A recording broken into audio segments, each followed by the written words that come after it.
whipping it. She in the kitchen with it. Yeah, Lexi is whipping it. She in the kitchen with it. Yeah, Lexi is whipping it. She in the kitchen with it. Cooking with Lexi. Hey YouTube, I'm back, and today I've got the easiest recipe for you so far. These are my very favorite pulled par cinnamon buns. These cinnamon buns are really special to me because my mom used to make them on Easter morning for my brother and I.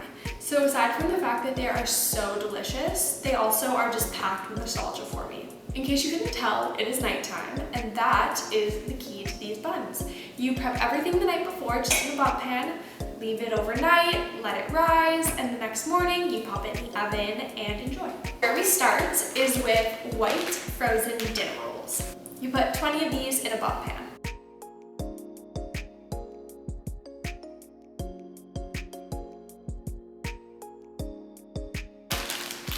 It doesn't really matter the brand because I use a different brand when I'm back at home in Canada. Just as long as they are white frozen dinner rolls, you are good to go. What makes this recipe so special is that you put in the frozen dough balls, add all the other ingredients on top, leave it overnight, and what happens is that all of the other ingredients seep down into the balls thaw and rise, and then by the morning, by the time you bake them, all of the balls have like puffed up and they are super fluffy and super delicious. The next step is you add your 1 cup of brown sugar. You're just gonna sprinkle this over top of the balls. It's gonna seem like a lot of brown sugar, but trust me, it's gonna be perfect.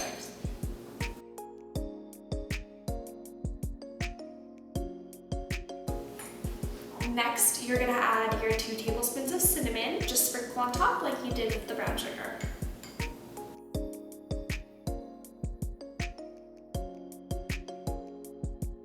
Next, you're gonna add your 1/4 cup of vanilla pudding mix. Just like the cinnamon and the brown sugar, you're just gonna sprinkle right on top.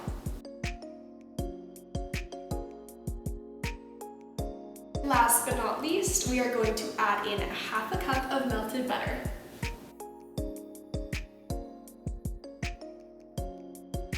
The final step for this evening is to place a lightly damp towel just over top of the bunt pan like this.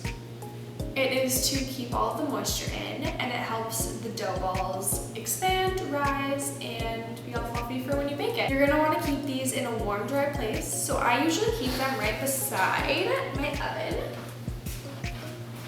like this, so they're ready to cook in the morning when I wake up. Nate.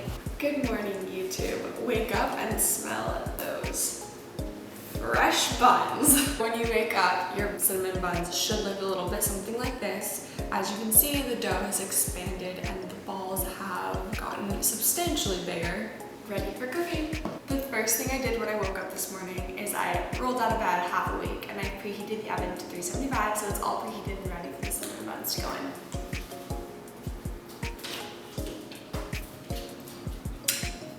After baking for 20 minutes, I am going to remove the cinnamon buns from the oven. Look how good that looks. These cinnamon buns have to sit for about 5 minutes, and while they sit and rest, I am going to make some icing. The way I do my icing is super simple and not exactly precise. I do start with 2 cups of powdered sugar, and I add just a dash of vanilla. Then slowly I just add little bits of milk until I have reached my desired thickness of icing.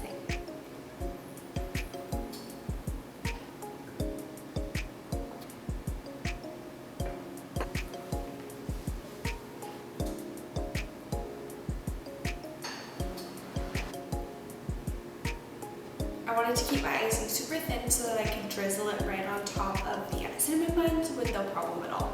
Now is the tough part. You're going to take your bunt pan and you're going to flip it over onto a plate.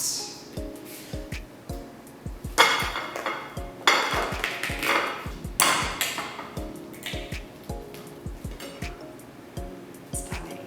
You might have some leftover sugar and butter in the pan, so I usually just take a spoon, scoop it out, and pop it on top.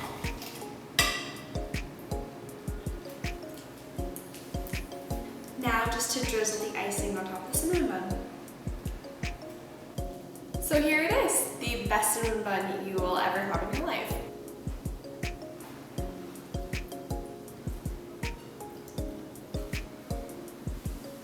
Honestly, I am begging you, please make these. You will not regret it. The full recipe will be in the description below.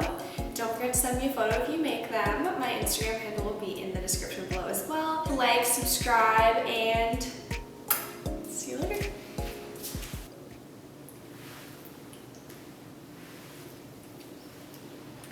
Cooking with Lex.